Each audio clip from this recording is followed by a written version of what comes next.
Your ability to feel wealthy, to feel rich, to be financially independent is absolutely in your control. It doesn't matter who you are, where you're from, how much money you make, what your job is, you can do it. And I think we've told ourselves for generations that in order to become rich, you have to have the right educational background, you have to have the right career, you have to come from the right family. And I don't think it's true. It's not about how smart you are. It's about how you think about money. It's about how you behave. And behavior is in everybody's control. An ordinary person who doesn't have a good education, maybe they didn't even graduate high school, let's say, but they have good financial behavior. They can think long-term. They can keep their expectations in check. They're patient. They have those behavioral qualities. That person can do very well. But the person who went to Harvard and got an MBA and went to work on Wall Street has the best education, the best connections, the best experience. That person can easily go broke, and they do. Not uncommon for that to happen. And that is not true in other fields. It is impossible to think of an ordinary person who didn't go to high school, didn't go to college, performing open heart surgery better than a Harvard-trained doctor. That's impossible. That will never happen. But it does happen with money because it's not about what you know. You don't need to know the secret formulas. You don't need to have secret connections. If you just get your behavior right and your thinking right, you can do well. Patience, keeping your expectations in check, not comparing yourself to other people, using money as a tool to live a better life instead of a yardstick to measure yourself against others by. It's very simple stuff, and it's all in your head. And I think it's 99% of what people need to know to do well with money is in your control. And they're not that difficult either. They're in your control. It's not to say that they're easy, but they're simple. And so just a couple of the behaviors. If you have an ability to focus internally on your own goals rather than constantly comparing yourself against others, if you can save a little bit of your money, live even slightly below your means, invest that money and be patient. Just those things, that's a kindergarten list of topics that I just gave you. It's not a bunch of Greek formulas. It's not a bunch of Wall Street gibberish. It's not a bunch of acronyms. These are very simple things, and that's it. Part of this too is redefining what I mean by financially successful. I'm not talking private islands and private jets, but for most people, what they actually want. If you said, what is your ultimate financial goal? They would say, I want to have a stable housing for myself and my family. I want to have a little bit of cushion to fall back onto if I were to get laid off or have a medical emergency. I want to be able to have a dignified retirement someday. I want to be able to spend time with my kids. Those are very good financial goals. And that level of wealth and success, I think, is within everybody's control. And it's easier said than done. It is so natural for everybody to compare yourself against others. For me to measure my level of success by not saying, what do I have? But by saying, what do I have relative to that guy? Not how comfortable is my house, but by saying, how big is my house relative to that person over there, to my neighbor, to my coworker, to my siblings. And one of the problems that makes it more difficult today than it's ever been is that it used to be for my parents' generation, my grandparents' generation, when they compared themselves to other people, it was relative to their neighbors or their coworkers. It was a pretty small group of people, maybe a couple people who you saw on TV or heard about on the radio. But now today, just everybody, including myself, their comparison group is the most sophisticated algorithm on Instagram or TikTok.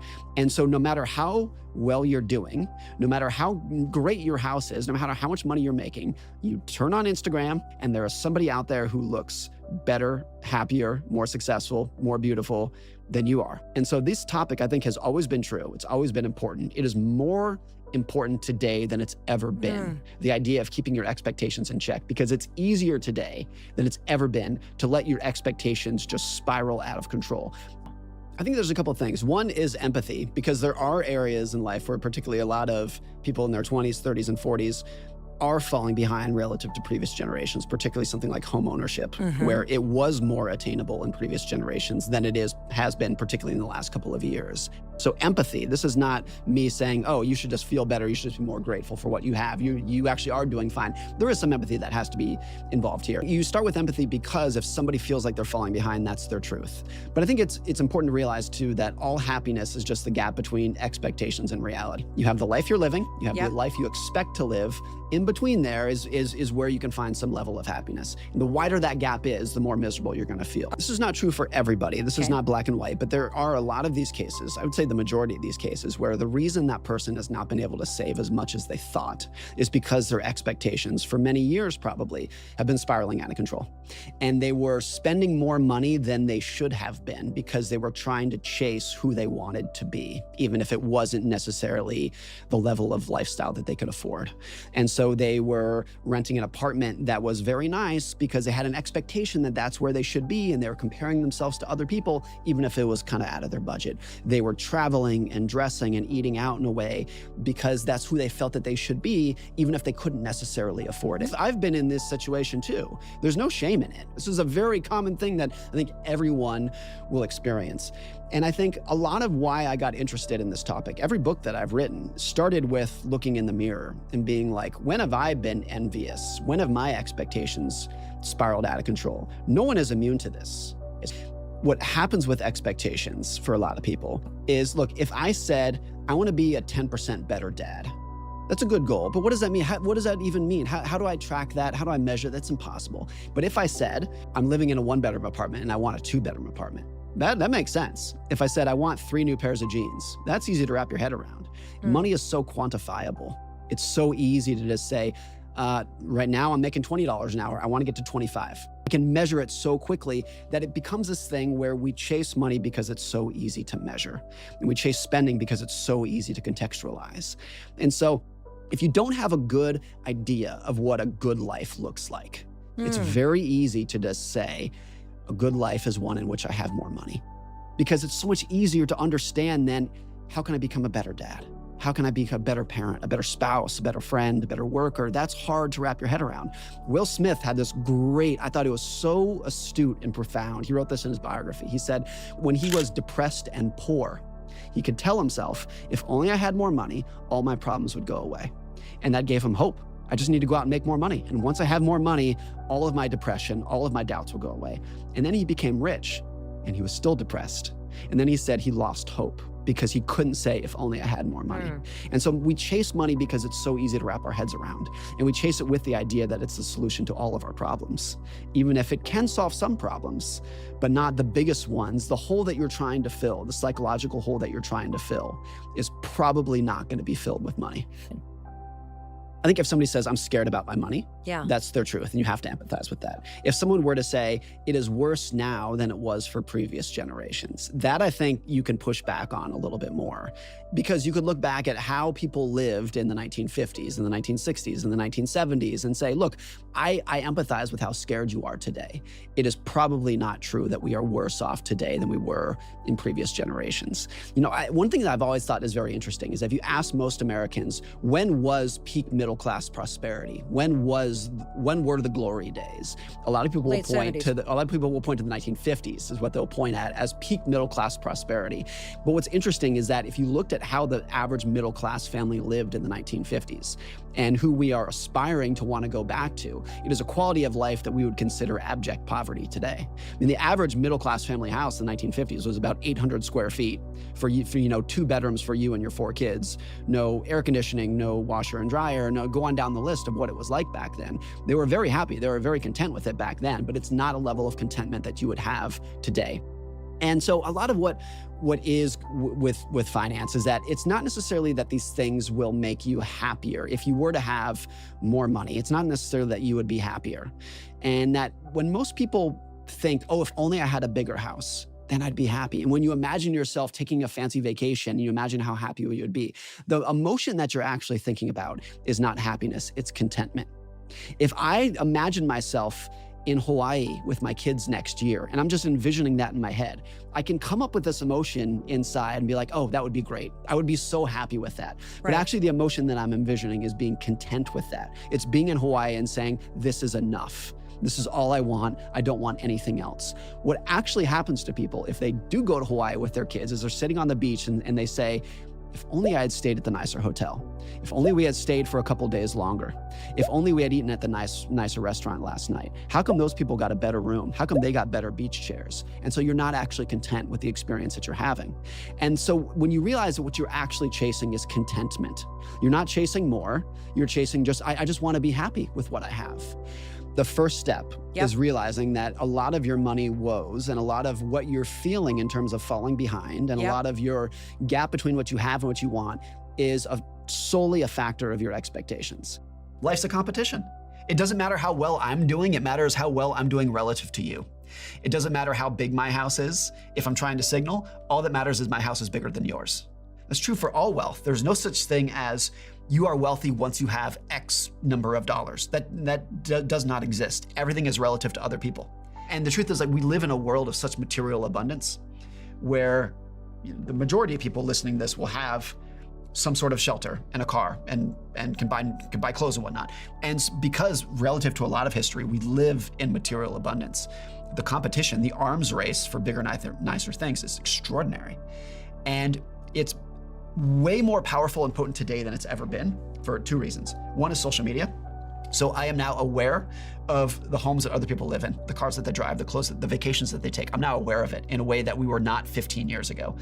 The other thing is because the internet has democratized access to audience and attention, the ability to become extremely rich is much more powerful than it's ever been. It's still rare, of course, but it's easier today than it's ever been to become very, very wealthy, even if only a small number of people are doing it, because your potential customer base is now the entire world. 100 years ago, if I was a businessman, my customer base was whoever lived in my town. Mm-hmm. Now, if you're a businessman, your customer base can be the entire world. And so it's easier to make a huge fortune. And because of social media, once you make that fortune, people are probably going to know about it, because a lot of those people who become very rich are going to say, look at how I'm living. And so you have this trickle down aspiration of everyone else being like, my definition of wealthy, if you're a young person today, a young person's definition of wealthy might be a multi-billionaire with a private jet and a private island, where I think 80 years ago, people's definition of wealthy was a 3-bedroom house and 1 car and a happy family. And so we live in a world where aspirations have inflated by such a dramatic degree that the arms race of spending just gets that much higher. For most people who are extremely successful, who are the ones that people tend to look up to, like the extreme outlier successes, a lot of the reason they're so successful financially and in their career is because they've devoted every second of their life to that career, which most of the time comes at the expense of everything else. So they are very successful, made a lot of money, and that came at the expense of their health, their relationships with their spouses, their children. So I make the point in the book that of the top 10 richest men in the world, there are a cumulative 13 divorces among the top 10 richest people. And it's a small sample size, you can't really say that much with that, but this is a group that is almost universally admired, particularly among young men. Elon Musk, Jeff Bezos, Mark Zuckerberg, how amazing would it be to have that much money? But if you dig into their whole life, not just their net worth, not just the house and the jet that they have, but if you look at holistically their entire life, you're like, I don't know. It's not that great. It's one thing to admire someone if you can pick bits and pieces. I want his house and her car and his career and his physique, but you can't pick bits and pieces. You have to take the whole thing. And once you take the whole thing, you realize that a lot of the people who you may have been looking up to either did not have a better life than you did, or it was just marginally better in a way that was easy to overlook. And so I've often thought of money, look, is money the root of society, the core of society? No, there's obviously a million things more important than money, but I do think it's the clearest window that we can look through to try to figure out what's going on in our own lives and other people's lives in society. It shows very starkly what people value, what they're scared of, what they're aspiring to become. There are many more elements to the puzzle. Your health, your friends, your family, we can go on that forever. But money is a very clear window that if you see how somebody engages with money, you're like, oh, I understand your insecurities. I understand your aspirations. I understand your self-confidence. I understand what you think of other people. But the point is that it's a psychological itch. It's not just, I want the nice car because nice cars are better. There's a social signaling. You're signaling to others, you're signaling to yourself. It's a trophy for yourself of what you've overcome. The more I dug into it, the more it was so clear of like, spending is not just on material stuff. It's not just, I want to buy this car or this house or these clothes or these jewelry because it's nice. It's, I'm trying to send a signal to others or to myself of what I've overcome. One of the ways I thought about this in my own life was, if I was on a deserted island with maybe just me and my family, nobody could see how we were living. Nobody can see your house, nobody can see your car, nobody can see your clothes, nobody can see your jewelry. How would I live? For me, and I think most people in that exercise, you immediately gravitate away from status and towards utility. Like, I would not want a Lamborghini. I'd probably want like a pickup truck, something that has like more utility. If nobody could see it, I would just want utility. I would not want an enormous house. I would want a house with a nice view, because I'm not trying to show off to other people. I just want something that is calming and serene to myself.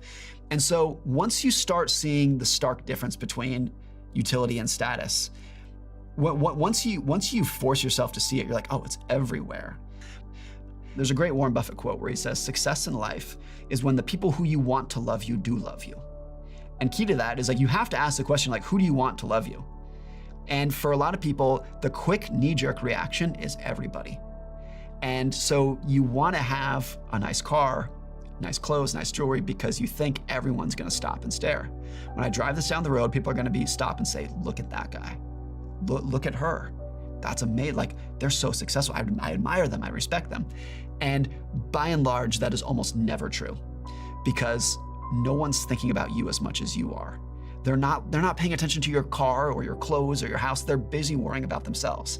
Jimmy Carr, he said, in your 20s, people worry about what other people think of them. In your 30s, you say, I don't care what anybody thinks of me. And in your 40s, you finally realize the truth, which was nobody was thinking about you the whole time. They were busy worrying about themselves. And look, that's not black and white. Of course, people think about you and look at you and sometimes judge you, but not nearly to the extent that we think. And that was why I get back to the exercise. If nobody was watching, how would I live?